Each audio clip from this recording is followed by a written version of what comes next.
నుండి అంశంకి రిలేటెడ్గా వాక్యములు నేను మీకు తెలియజేస్తున్నాను.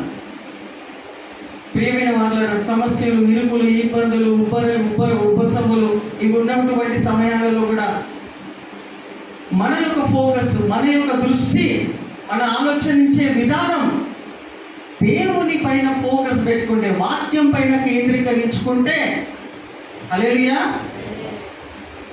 ఆ శ్రద్ధ చూపిస్తే, ఆ యొక్క శ్రద్ధ దేవుని వాక్యం పైన శ్రద్ధ చూపిస్తే, ప్రియమైన వాళ్ళారా, ఇక్కడ పీటర్ సముద్రంలో నడుచుకుంటూ వెళ్తూ ఉన్నప్పుడు, ఆ స్టోరీ అందరికీ తెలుసు, సమయం లేదు, సమయం వేస్ట్ అయిపోయినది. కాబట్టి షార్ట్ కట్లో నేను మీకు ఒక విషయం తెలియజేసి నేను ముగిస్తాను వాక్యాన్ని. ఆ పడవలో వెళ్తూ ఉన్నటువంటి సమయాలలో 4 గంటల సమయంలో, early in the morning 4 o'clock సమయంలో యేసు ప్రభుల వారు ఆ సముద్రం మీదకి వెళ్ళి నడుచుకుంటూ వస్తూ ఉన్నప్పుడు ఆ యొక్క పడవలో, ఆ యొక్క దోణిలో శిష్యులు ప్రయాణమై వెళ్తూ ఉన్నారు. వెళ్తూ ఉన్నటువంటి సమయాలలో యేసు ప్రభుల వారు ఆ సముద్రం మీదకి నడుచుకుంటూ వస్తున్నప్పుడు ఆయనను చూసి దయ్యము, భూతము అని అనుకొని భయపడ్డారు. ఎవరికైనా భయం అవుతుంది. భయపడ్డప్పుడు ఆయన ప్రభుల వారు భయపడకండి నేనే అని చెప్పినప్పుడు, ఆయన సముద్రం మీదకి నడుచుకుంటూ వస్తూ ఉన్నప్పుడు, ప్రియమైన వారలారా, యేసు ప్రభుల వారు నడుచుకుంటూ వస్తూ ఉన్నప్పుడు శిష్యుడు పీటర్ ఆయనను చూసి, ప్రభువా నీవైతే, నేను కూడా, ఆ చదవండి, వచనం చదవండి, 14 అధ్యాయము 20 చదవండి. ప్రభువా నీవైతే నీళ్ళ మీద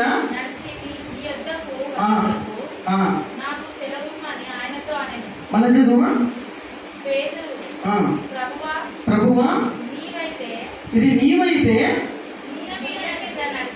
నీళ్ళ మీద నడువుటకు నేను కూడా నీళ్ళగా నడుచుకుంటా రావడానికి నాకు సెలవు ఇయ్యమని ఆయనతో అనేను. చూసారా, ఆయన నీళ్ళ మీద నడుచుకుంటూ వస్తున్నప్పుడు, అది నీవైతే ప్రభువా నేను కూడా నీళ్ళ మీద నడుచుకుంటూ నీ దగ్గరికి రావడానికి సెలవు ఇయ్యి అన్నప్పుడు యేసు ప్రభు ఏమన్నాడు? కమాన్. ఆయన రమ్మనగానే పేతురు దోణి దిగి, చూసారా, చుట్టుపక్కల ఏం జరుగుతూ ఉన్నది? గాలి తుఫాన్ కొట్టుకుంటుంది. హల్లెలూయా, ఉబ్బరిస్తుంది, రేకుల కింద ఉండలేకపోతున్నాం, తుఫాన్ కొట్టుకుంటూ పోతున్నది. కొద్దిసేపు అయితే గుండె నొప్పి వచ్చి, లేకపోతే చెస్ట్ పెయిన్ వచ్చి, హార్ట్ అటాక్, ఈ వేడిలో చచ్చిపోతామనే భయం అవుతున్నది. చుట్టుముక్కు అన్ని సమస్యలతో బాధపడుతున్నాం. కానీ ఆయన దృష్టి ఎక్కడున్నది? ఎక్కడున్నదమ్మా? ఆ అలల పైన, ఆ తుఫానులో నడుచుకుంటూ వస్తున్నటువంటి యేసు ప్రభు పైన, ఆ సమస్యల పైన కాదు, ఆ వేడి పైన, ఉబ్బరము పైన కాదు, ఆ అప్పుల మీద కాదు, ఆ చింతల మీద కాదు, నీ మనసులో, నీ హృదయాన్ని పట్టి పీడిస్తున్న, నిన్ను సమస్యల కొలమిలో తీసుకెళ్తున్నటువంటి ఆ స్పిరిట్ పైన కాదు, ఆ అప్పుల విధానంలో కాదు. హల్లెలూయా, అర్థమవుతుందామా? ఏదైతే నిన్ను పట్టి పీడించి బాధ పెడుతున్నదో దానిపైన కాదు నీ దృష్టి. అప్పుల బాధ పెడుతుండొచ్చు, ఉదాహరణకి అనారోగ్య పాలైపోయి ఉండవచ్చు, ఉదాహరణకి అర్థం కాని పరిస్థితులలో మనం ఉంటూ ఉండొచ్చు. కానీ అది నిన్ను బాధ పెడుతుంది కదా, అది నీకు శాంతి సమాధానం ఇవ్వకుండా చేస్తున్నది కదా. అటువంటి పరిస్థితులలో కూడా, హల్లెలూయా, చుట్టుముట్టు తుఫాన్ కొట్టుకొని పోతున్నది, గాలులు వీస్తూ ఉన్నాయి, నీళ్లు, సముద్రంలో నీళ్లు కింద మీద కొట్టుకుంటున్నాయి. అయినా ఆ టైంలో యేసు ప్రభు వైపు చూస్తున్నాడు ఆయన. అర్థమవుతుందా అమ్మా మీకు? సమస్యలు ఉన్నప్పుడు, ఇరుకులు, ఇబ్బందులు, బాధలు, అవమానాలు, అర్థం కాని పరిస్థితులు, విమర్శలు ఏర్పడినప్పుడు నీ ఫోకస్, నీ దృష్టి ఆ సమయాలలో ఎక్కడ పెట్టుకోవాలి మనం? హల్లెలూయా, అక్కడ పెట్టుకొని యేసు ప్రభు పైన ఆయన దృష్టి పెట్టుకొని నడుచుతూ ఉన్నాడు. చదవండి, ఆ వాక్యం చదవండి.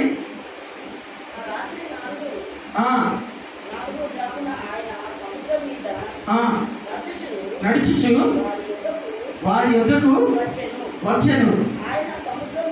ఆయన సముద్రం మీద ఆ, శిష్యులను చూసి శిష్యులను చూచి తొందరపడి తొందరపడి "చూద్దామా" అని దాని తర్వాత చెప్పుకొని ఆ, భయము చేత కేకలు వేసి భయము. దాని తర్వాత ఆయన రమ్మనగానే ఆయన యేసు ప్రభు రమ్మనగానే పేతురు దోణి దిగి యేసునొద్దకు వెళ్ళుటకు తోనె దిగి పడవ దిగి యేసు నొద్దకు నీళ్ళ మీద నడుచుకుంటూ వెళ్తున్నాడు. తుఫాను మధ్యలో, గాలిల మధ్యలో, సమస్యల మధ్యలో, అప్పుల మధ్యలో, అనారోగ్యం మధ్యలో నీళ్ళ మీద నడుచుకుంటూ వెళ్తున్నాడు. హల్లెలూయా. ఆ పవర్, ఆ శక్తి ఎవరి వల్ల వచ్చింది? ఎవరిని చూడడం వల్ల వచ్చింది. హల్లెలూయా. ఎప్పుడైతే ఆయన సముద్రంలో నడుచుకుంటూ వెళ్తున్నాడో, సమస్యల మధ్యలో, తుఫాను మధ్యలో యేసు ప్రభువుని చూసుకుంటూ నడుస్తున్నాడు. చూడు, హల్లెలూయా. ఆయన చూస్తూ ఉన్నాడు. చూసుకుంటూ ఒక 10-15 అడుగులు నడిచిండొచ్చు.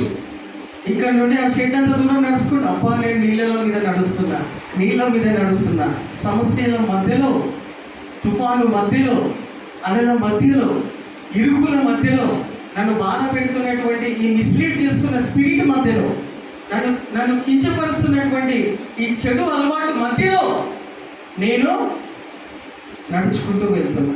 ఆ పవర్ నాకు ఎక్కడికి దొరికి సముద్రం మీద నడుచుకుంటూ వెళ్ళడం అంటే साध्यमा? Is it possible? ये मुमकिन हो सकता है क्या समंदर के ऊपर कभी चले क्या आप लोग?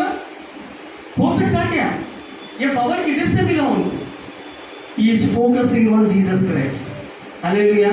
యేసు ప్రభువుని చూస్తున్నాడు కాబట్టి ఎన్ని ఉన్నా కానీ కూడా, చుట్టుముట్టు నేను ఏ పిచ్చి పిచ్చి ఆలోచనలు పట్టి పీడిస్తున్నా కానీ కూడా యేసు ప్రభు పైన ఫోకస్ పెట్టుకొని ఉన్నావు కాబట్టి కొన్ని అడుగులు నడుచుకుంటూ ముందుకు వెళ్ళిపోయిన తర్వాత ఏం ఆలోచన? మానవ స్వభావం, నేచర్, ప్రకృతి, నేచర్. వామ్మో నేను సముద్రం మీద నడుస్తున్నాను అని అనుకొని చుట్టుముట్టు లెఫ్ట్ సైడ్ రైట్ సైడ్ చూసి కింద చూసాడు. ఆ దృష్టి మరలిందైనది. మరలిన వెంటనే ఏమైంది? నెక్స్ట్ సెకండ్ దృష్టి నీది దేవుని దగ్గర నుండి సంఘము మీదకి వెళ్ళి నీ దృష్టి మరలిందంటే ఏమవుతుందమ్మా? నీ మనసు హృదయంలో ఏవైతే ఆలోచనలు పట్టి నేను పీడిస్తున్నాయో నీ దృష్టి మరలితే అవి నేను మళ్ళా వచ్చి పీడించి నిన్ను నీళ్ళు వ్యక్తుల ముంచిపడేస్తాయి. ఏ ఆలోచనలు కలిగి ఉన్నావు ఇప్పుడు నీ మైండ్లో, నీ హృదయంలో ఏమేమైతే నింపుకొని వచ్చినావు, ఆఫీసులలో ఉంటూ, బయట ఉంటూ ఏమేమైతే మనం నింపుకొని వచ్చినాం చూడు, ఉన్నాయా అమ్మా? తలంపులు, ఆలోచన లేకుండా ఉంటారా మనుషులు? అవి నేను బాధ పెడుతున్నాయా? శాంతి సమాధానాన్ని ఇస్తున్నాయా? బాధ పెడుతున్నాయా? శాంతి సమాధానాన్ని నెమ్మదిని ఇస్తున్నాయా? ఒకసారి ఆలోచన చేయండి. అటువంటి పరిస్థితులలో, నేను బాధ పెడుతున్నటువంటి ఆ పరిస్థితులలో, నీకు అవసరం లేని విషయాలలో జోక్యం చేసుకొని మరీ ఆ రోడ్డు మీద పోయే కంపను తీసుకొచ్చి నెత్తి మీద పెట్టుకుంటా అంటే అవి ఏం చేస్తాయి? ఆసాపు భక్తుడు చెప్పినట్టుగా నీ దృష్టికి ఒక పశువులాగా తయారైపోయిన ప్రభువా, శాంతి సమాధానం లేకుండా అయిపోయినాను ప్రభువా అన్నటువంటి పాఠము మనం నేర్చుకొని ఉంటున్నాం. సమస్యలు ఎలా ఉన్నా కానీ కూడా ప్రియమైన వారులారా, నువ్వు ఎటువంటి ఆలోచనలతో సతమతం అవుతున్నా, everybody is a weak person, no person is a perfect man, whoever it may be, कोई भी रहे दो, he is the weak person, he is the human being only. Hallelujah. कैसा भी रहे दो, उसको परफेक्शन में कब होता हूँ बोलो तो जो कलीसिया प्रभु जी के मंदिर में step by step every Sunday time to आके हासिल होता ना, उन्होंने परफेक्ट बन सकता. हालेलुया. ఎవరైతే దేవుని మందిరానికి సమయంలో మొదటి దినమున నేను ఇండ్లలో కానీ బయట కానీ ఇంకేవో పనులు పెట్టుకొని ఆదివారం దినమున చుట్టాలను ఇండ్లలో పిలిపించుకొని మటన్ చికెన్లు తినిపించకుండా ఈ విధంగా కాలయాపన చేస్తున్నటువంటి వాళ్ళందరూ కూడా ఈ సమస్యలు, ఈ బాధలు, ఈ ఇరుకులు, నేను బాధ పెడుతున్నటువంటి ఆత్మ నేను పట్టి పీడించి ముంచేస్తూనే ఉంటాయి. ప్రియమైన వాళ్ళారా, ఏం చెప్పాలని ప్రయత్నం చేస్తున్నానంటే don't miss the first day of the week. जो पहला दिन है पुनरुत्थान दिन, रविवार के दिन, उसको मिस नहीं कर लेना, उसको कम नजर से नहीं देखना। देहे गदे चर्च కదా రేకులు గవే ఉడకపోతలు కదా బోల్కే नहीं समझना। ఆ ఉడకపోతల మధ్యలో ఆ రేకుల కింద ఆ తుఫాను మధ్యలో యేసు ప్రభువుని చూస్తూ ఉన్నట్టయితే నీ మనసుకు, నీ ఆత్మకు, నీ శరీరానికి నెమ్మది, నిజమైన నెమ్మది దేవుని వైపు చూసినప్పుడు, దేవుని వాక్యం శ్రద్ధగా విన్నప్పుడు, దేవుని వాక్యాన్ని నీ మనసులో, హృదయంలో నువ్వు చేర్చుకున్నప్పుడు ఈ తుఫాను, ఈ అలజడి, ఈ అప్పులు ఉంటాయి, దాని మధ్యలో దేవుడిచ్చే నెమ్మది, సమాధానం డిఫరెంట్గా ఉంటుంది। హల్లెలూయా, గొప్పగా ఉంటుంది। అక్కడ పీటర్ నడుచుకుంటూ వెళ్ళిండా లేదా? కొంచెం ముందు నడుచుకున్న తర్వాత నేను అలల మీద నడుస్తున్నాను, దేవుడు నన్ను నడిపిస్తున్నాడు। హల్లెలూయా। కొంతమంది అంటారు దేవుడు నన్ను నడిపిస్తుండమ్మా అంటారు। మేము ఒక నెల రోజుల నుండి 6 నుండి 8 గంటల వరకు ప్రార్థన చేస్తున్నాం డైలీ ఈవినింగ్। మాకే అర్థమైతే లేదు ఎందుకు ఈ ప్రార్థనలు చేస్తున్నాం అని, కానీ గ్రేట్ జాయ్, గ్రేట్ పీస్ అనేది, సమాధానం, ఆనందం అనేది, ఆత్మలో ఆనందిస్తున్నాం తెలుసా మేము। సమస్యలు లేవా, మాకు ఇబ్బందులు లేవా? మీరు ఒక గంట సేపు కూర్చోలేకపోతున్నారు ఈ ఎండల, ఈ టైంలో। మేము 24 గంటలు ఈ రేకులన్నా పైన ఉన్నాయి, ఆ రూమ్లో పోయి కూర్చోండి, ఇట్లా ముట్టుకుంటే రేకులు తగ్గుతాయి। 24 గంటలు ఉంటున్నాం మేము ఇక్కడ, అర్థమవుతుందా? అట్లాంటి అంటే ఎందుకు చెప్తున్నా, మాకు లేవా బాధలు, మాకు సమస్యలు లేవా? అందులో కూడా మేము ఎందుకో మా ప్రార్థనలు, ఆ ప్రార్థనలు కేటాయించడం వలన, అవి నడిపించడం వలన క్రొత్త వాళ్ళు వస్తున్నారు, ప్రార్థనలు, యాచనలు, విజ్ఞాపనలు చేస్తున్నారు। ఈ వేడిలో కూడా, ఈ సమస్యలలో ఉంటూ ఉన్నప్పటికీ కూడా దేవుడిచ్చే నెమ్మది, దేవుడిచ్చే సంతోషం, సమాధానం గొప్పగా ఉంటుంది। హల్లెలూయా, ఉన్నది, మేము అనుభవిస్తూ చెప్తున్నాం। హల్లెలూయా। ప్రియమైన వాళ్ళరా, పీటర్ అక్కడికి వెళ్ళిన తర్వాత నేను నీళ్ళ మీద నడుస్తున్నానని ఆలోచన వచ్చినప్పుడు, నేను నిజంగా నీళ్ళ మీద నడుస్తున్నానా, నిజంగా దేవుడు నన్ను నడిపిస్తున్నాడా అని కొంచెం భ్రమపడ్డాడు। ఒక్కసారి కిందికి చూసాడు, నెక్స్ట్ సెకండే మునిగిపోతామన్నాడు। చూపు సమస్యల వైపు వెళ్ళిపోయింది, నీ అలవాట్లో పొరపాటు, ఎందుకు ఇట్లా చేసినావు మళ్ళీ అంటే నాకు అలవాటు అది కానీ మళ్ళీ దృష్టి కిందికి వెళ్ళిపోయింది। వెళ్ళిపోయిన వెంటనే ఏమైంది, మునిగిపోతూ ఉన్నాడు। మునిగిపోతున్నటువంటి పేతురుని, ఆ మునిగిపోతున్నటువంటి సమస్య, ప్రభువా అప్పుల బాధతో మునిగిపోతున్నా, ఆఫీస్లో ఉన్నటువంటి స్ట్రెస్లో మునిగిపోతున్నా, ప్రభువా రోగముతో మునిగిపోతున్నా, అర్థం కాని పరిస్థితుల్లో మునిగిపోతున్నా అంటే, మునిగిపోతున్నావు నువ్వు దృష్టి ఇచ్చినావు కాబట్టి నా వైపు ఫోకస్ పెట్టలే, నా వైపు వినలేదు, నా మందిరానికి రాలేదు కాబట్టి మునిగిపో అని అంటాడా? నెక్స్ట్ సెకండ్ ఏం చేసిండు? హల్లెలూయా, తన చేతినిచ్చి తనను లిఫ్ట్ చేసి మళ్ళీ పడవలో కూర్చునబెట్టి, ఆ చదవండి, వచనాలు చదవండి, 2 వచనాలు చదువుకొని మనం ముగించుకుందాం। త్వరగా చదవండి। వెంటనే మునిగిపోతున్నావు అనే పరిస్థితి నీకు ఎదురైనప్పుడు, నన్ను చూస్తలేడు దేవుడు, నన్ను పట్టించుకుంటలేడు అని నీకు అనిపిస్తున్నప్పుడు, వెంటనే, హల్లెలూయా, ఇమ్మీడియట్లీ, హల్లెలూయా, వెంటనే, ఒక్క సెకండ్ కూడా వేస్ట్, ఒక్క సెకండ్ కూడా దేవుడు లేట్ చేయడు।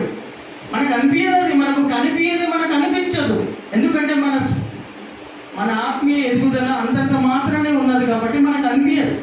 ఆయన చేయించి లేపుతున్నాడు అనేటువంటి విషయము మనకు గుర్తుకు రాదు, అవగాహన ఉండదు, ఎందుకంటే మన ఆత్మీయ ఎదుగుదల ఇంతంత అంతంత మాత్రానే ఉంది కాబట్టి।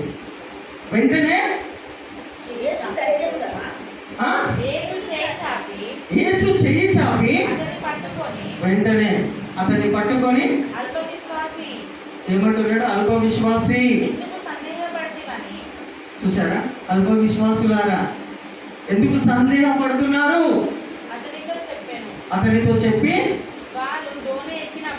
వారు దోణి ఎక్కినప్పుడు గాలి అణిగెను, అంతటా దోణిలో పడవలో ఉంటున్నటువంటి వాళ్ళందరూ కూడా వచ్చి, నువ్వు నిజముగా దేవుని కుమారుడవని అని చెప్పి ఆయనకు మొక్కిరి। ఆయన శరీరం చొచ్చి ఉన్నారు ఆ పరిస్థితులలో। హల్లెలూయా, ఆయన శరీరం చొచ్చి ఉన్నారు, ఆయన మొక్కిరి అంటే ఆయన కాళ్ళ మీద పడిపోయాడు। హల్లెలూయా, ప్రియమైన వారులారా, ఈ వాక్యం ఒకసారి చదవండి. ఇందాక నేను చెప్పిన వాక్యము ఐసైయా 55:6 మరొకసారి చదవండి.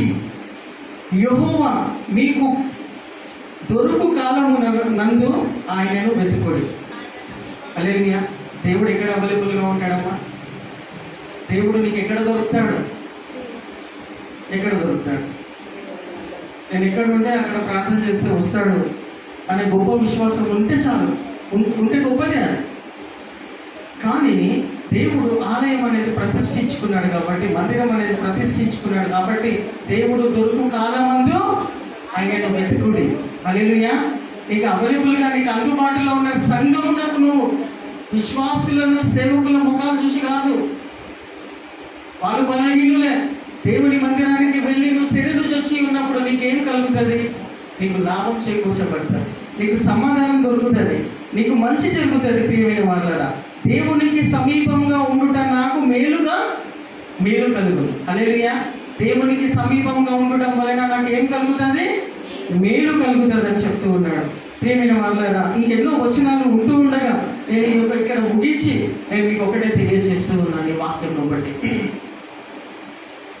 ఎట్లా ఉన్న పరిస్థితి అయినప్పటికీ కూడా, నువ్వు ఎటువంటి పరిస్థితిలో ఉన్నప్పటికీ కూడా, don't miss the Sunday congregation. దీన్ని తక్కువ చూస్తున్నటువంటి వాళ్ళందరూ కూడా అవే ఆలోచనలు ఏవైతే కలిగి ఉన్నారో అవి మిమ్మల్ని పట్టి పీడించి వెంబడించి కృషింపజేసి ఉంచేస్తాయి మిమ్మల్ని. నువ్వు దేవుని మందిరానికి దూరంగా ఉంటూ ఉన్నట్టయితే, దేవుని మందిరానికి అంటుకట్టబడి ఉండకపోతే అవి నిన్ను పట్టి పీడిస్తాయి. లోకంలో ఉన్నట్టు మనం అంతే. లోకంలో ఉన్న ఆలోచనలు, లోకంలో ఉన్న విధానాలు మనలను పట్టి పీడిస్తూ ఉంటాయి. కాబట్టి ఆసాపు భక్తుడు చెప్పినట్టుగా ఆ పీటర్ కూడా యేసు ప్రభు వైపు చూస్తూ ఉన్నట్టుగా, సమస్యలు ఉన్నప్పుడు యేసు వైపు చూడాలి మనం. హల్లెలూయా. దేవుని మందిరానికి అటాచ్ అయి ఉండాలి మనం. హల్లెలూయా. దేవుని మందిరానికి ఎడతెగకుండా మనం కంటిన్యూగా వెళ్తూ ఉన్నప్పుడు దేవుడిచ్చే నెమ్మది, సమాధానము గొప్పగా ఉంటుంది. ప్రియమైన వాళ్ళ, హల్లెలూయా. ఈ విశ్వాసం మనకు కలిగి ఉండాలి. అల్ప విశ్వాసులు లాగా మనం ఉండకూడదు. ఒకసారి యాకోబు 4వ అధ్యాయం చదవండి. యాకోబు 4వ అధ్యాయం చివరి వచనం చదువుకొని ముగించుకుందాం. చదవాలమ్మా.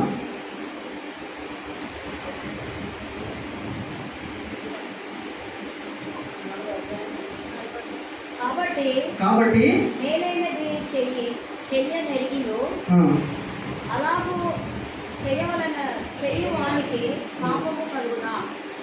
జేమ్స్ 4:8. యాకోబు 4వ అధ్యాయం 8వ వచనం. దేవుని యొద్దకు రండి, దేవుని యొద్దకు రండి, అప్పుడు ఆయన మీ యొద్దకు వచ్చును. इसका मतलब क्या है? దేవుని యొద్దకు రండి, అప్పుడు ఆయన మీ దగ్గరికి వస్తాడు. మీ దగ్గరికి దేవుడు రావడం కాదు. నీకు అంత సీన్ లేదు, ఎవరికి అంత సీన్ లేదు. నీకు ఎన్ని తెలివితేటలు ఉన్నా, నువ్వు ఎంత అందంగా ఉన్నా, నువ్వు ఎంత పెద్ద గవర్నమెంట్ ఉద్యోగం చేసినా, లేకపోతే ఎంత పెద్ద లెవెల్లో ఉన్నా, నువ్వు పిలిస్తే దేవుడు రాడు. దేవుడి దగ్గరికి నువ్వు వెళ్ళాలి. హల్లెలూయా. ఏమంటుంది వాక్యం? చెప్తుంది. నేనంటున్నానా? మళ్ళీ నన్ను అంటారు, మళ్ళీ చెప్పించిండ్రు అంటారు. అట్లున్నారు మన సంఘ సభ్యుల యొక్క ఆలోచన విధానాలు. వాక్యం ఏం చెప్తుంది? డైరెక్ట్ ఉన్నట్టుగా అర్థం చేసుకోండి. చెప్పండి. దేవుని యొద్దకు రండి, అప్పుడు ఆయన మీ యొద్దకు వస్తాడు. అర్థమైందమ్మా? దేవుడు దగ్గరికి మనం వెళ్ళాలి. మన సమస్యలను పట్టుకొని, మన ఇబ్బందులను పట్టుకొని దేవుని దగ్గరికి మనం వెళ్ళినప్పుడు, అదే ఎంత దూరం వెళ్ళి ఎండలో ఆటో ఛార్జీలు పెట్టుకొని ఆ ఊర్లో నుండి నా దగ్గరికి వస్తున్నది చూడాలి, అది చూస్తాడు దేవుడు. సమయానికి వస్తున్నాడని అది చూస్తాడు దేవుడు. అప్పుడు దేవుడు నీ దగ్గరికి వస్తాడు. చదవతో వచ్చిన చదవండి. వచ్చి ఏం చేస్తాడు? చదవండి. ఏందమ్మా? నేను అన్నమాట పావులారానా? పాపులారా నేను అన్నానమ్మా. మళ్ళీ నేను శాపం పెట్టినా అంటారు మీరు. గట్టిగా చదవండి. అందరు చెవులకి నిలబడేటట్టు నేను అన్నా. ఎవరంటున్నారో అది మీరు గట్టిగా చదవాలి. ఎవరినంటున్నాడు?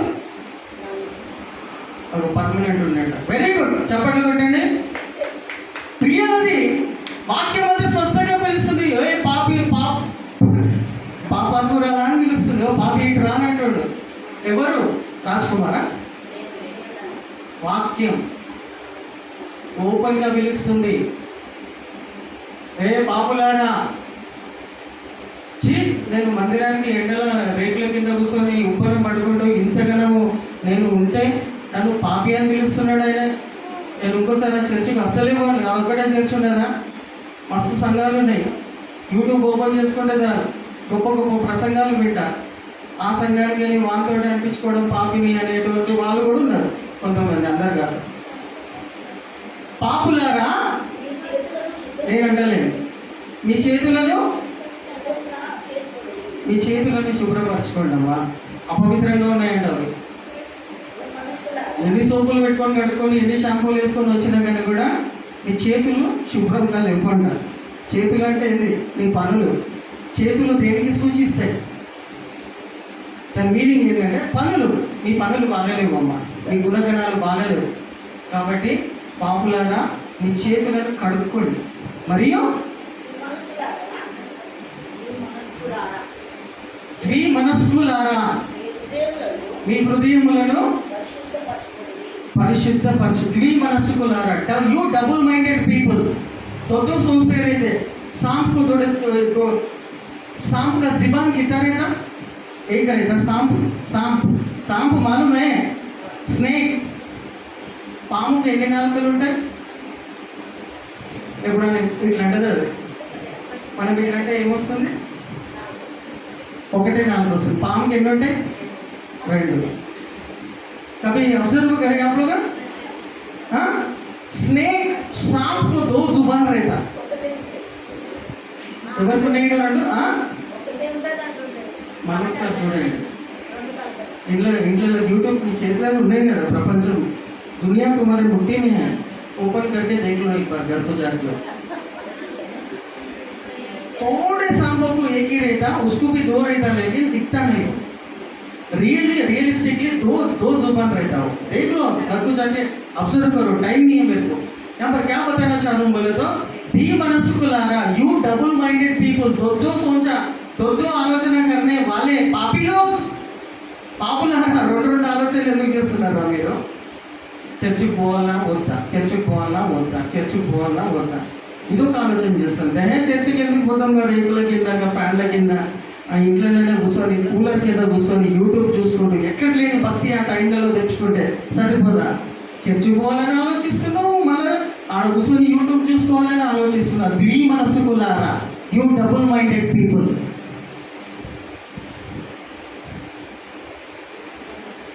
ఇది ఒకటే విషయం కాదు, అన్ని విషయాలలో నువ్వు దేవుని వైపు చూస్తే ఒక టార్గెట్ పెట్టుకున్నావు అంటే అందులో వెళ్ళిపోవాలి.